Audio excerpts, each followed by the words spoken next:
Bismillahirrahmanirrahim. Alhamdulillahirabbil alamin. Wassalatu wassalamu ala Rasulillah ma ba'd.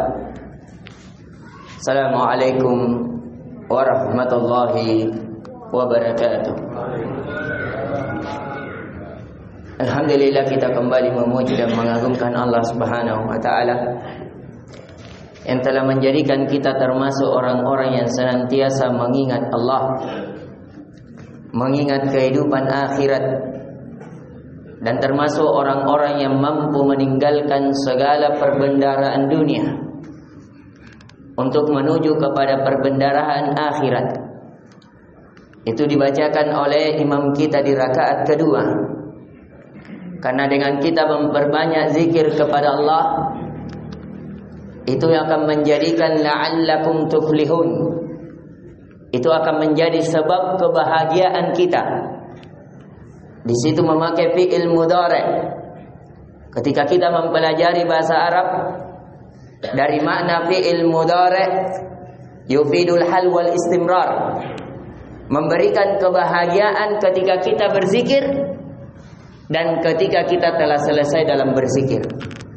Bahkan kebahagiaannya bukan di dunia. Bahkan orang-orang yang senantiasa mengingat Allah, itu akan dibahagiakan dunia alam barzah akhiratnya. Apalagi orang-orang yang meninggalkan perdagangannya. Karena di rakaat kedua kita dibacakan surah Al-Jumu'ah, tentang surat menegur dari orang-orang yang sibuk dalam perdagangan dan meninggalkan dari perkara akhirat dengan melakukan salat Jumat. Tapi faedah dalam tafsir bahwasanya keumuman lafaz itu lebih didahulukan daripada kekhususan sabab. Jadi keumuman lafaznya bukan hanya di pada hari Jumat, termasuk di salat-salat wajib kita yang lain. Ketika kita terlalaikan dari kewajiban karena perkara dunia, maka celakalah dan binasalah kita. Maka dari itu, kembali kita ingatkan agar hendaknya siapa yang dilapangkan hatinya, dicondongkan hatinya untuk senantiasa mengingat Allah, hendaknya dia memuji Allah, supaya hal nikmat tersebut itu terus menerus mencongkol di dalam hatinya, bahkan akan bertambah dan tidak kufur terhadapnya. Karena kata Allah Azza wa Jalla, in syakartum la azidannakum.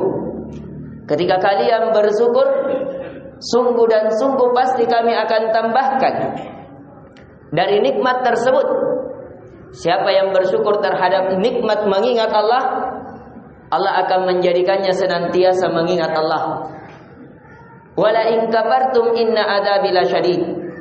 Akan tetapi ketika kalian kufur, tidak mensyukuri nikmat tersebut, kata Allah, maka sungguh dan sungguh azabku sangat pedih.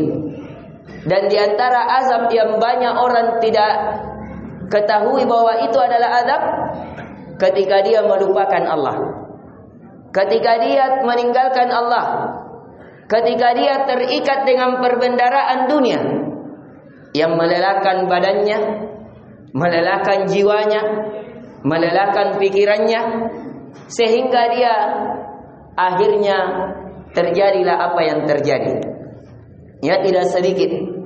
Maka dari itu, kembali sekali lagi kita ingatkan agar kita mensyukuri nikmat mampu mengingat kepada Allah, berzikir kepada Allah.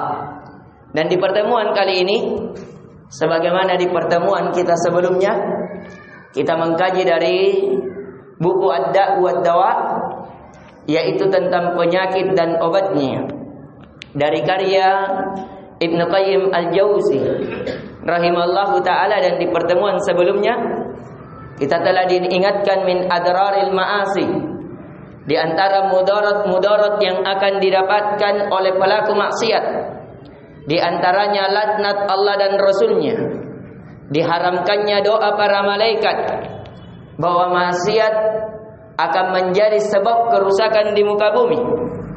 Dan yang ke-21, kata penulis, al-ma'asi tutfi'u minal qalbi narul ghirah.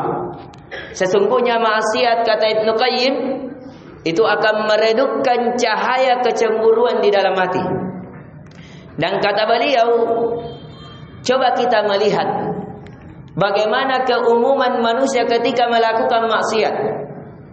Contohnya kal mutabarrijat, wanita-wanita yang keluar dengan berdandan, ya, mungkin tidak berpakaian sepenuhnya, sebagaimana layaknya wanita muslimah. Coba kita lihat, kalau orang-orang beriman memandangnya itu malu, padahal bukan dia yang pakai, bukan anaknya yang pakai, tapi orang-orang yang melakukan maksiat diperindah oleh syaitan, sehingga jangankan kelihatan sedikit, kelihatan seluruhnya saja sudah tidak ada malunya. Na'udzubillahi min dzalik. Dan tidak ada kecemburuan padanya. Na'udzubillah, kalau suaminya pun tidak cemburu, keluarganya tidak cemburu. Itulah disebabkan dosa dan maksiat dilakukan. Maka kata Ibnu Qayyim, wa qad tud'ifu fil qalbi jiddan hatta la yastaqbihu ba'da dzalikal qabih. Sampai betul-betul keburukan itu menjadi keburukan. La min nafsi wa la min ghairi. Bukan hanya menimpa dirinya, bahkan menimpa orang lain. Wa idza wasala ila hadzal had faqad dakhala fi babil halal.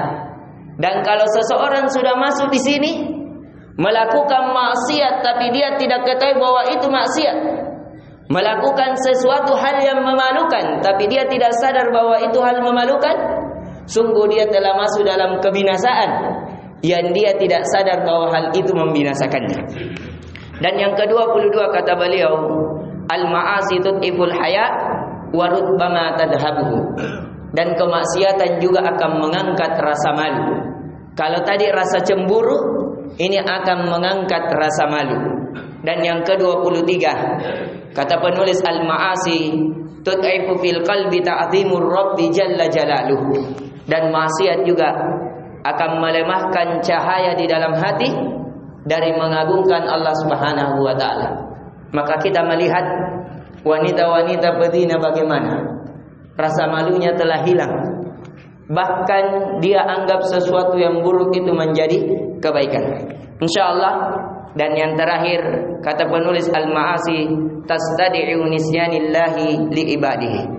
Dan termasuk juga dari bahaya maksiat menjadikan seorang hamba lupa kepada Allah. Dan inilah yang tadi kita ingatkan, bahwasanya bahayanya maksiat akan menjadikan hamba lupa kepada Allah. Barang siapa yang lupa kepada Allah, maka Allah pun akan melupakannya. Dan yang terakhir, al-ma'asi takhrujul abdi min dairatil ihsani wal muhsinin. Dan dari sebab maksiat akan mengeluarkan seorang hamba dari kebaikan dan termasuk golongan orang-orang yang melakukan kebaikan. Semoga dari nasihat yang singkat ini memberikan pelajaran kepada kita bahwasanya di antara sebab dan bahaya maksiat itu akan menjadikan seseorang kecemburuannya hilang, kemudian akan terangkat atau berkurang sifat malunya, kemudian akan berkurang di dalam hatinya pengagungan kepada Allah, kemudian akan seseorang hamba menjadikan lupa kepada Allah, dan yang terakhir menjadikan seseorang keluar dari tergolongnya dari orang-orang yang melakukan kebaikan. Semoga nasihat ini memberikan manfaat kepada kita, dan kita memohon kepada Allah semoga Allah menjadikan kita termasuk orang senantiasa mengingat kepada Allah dan memperbaiki keadaan kaum muslimin, terlebih khusus orang-orang yang terjatuh dalam maksiat. Innahu waliyudzalika wal qadiru alaih. Subhanakallahumma bihamdik, asyhadu an la ilaha illa anta astaghfiruka wa atubu ilaik. Assalamualaikum warahmatullahi wabarakatuh.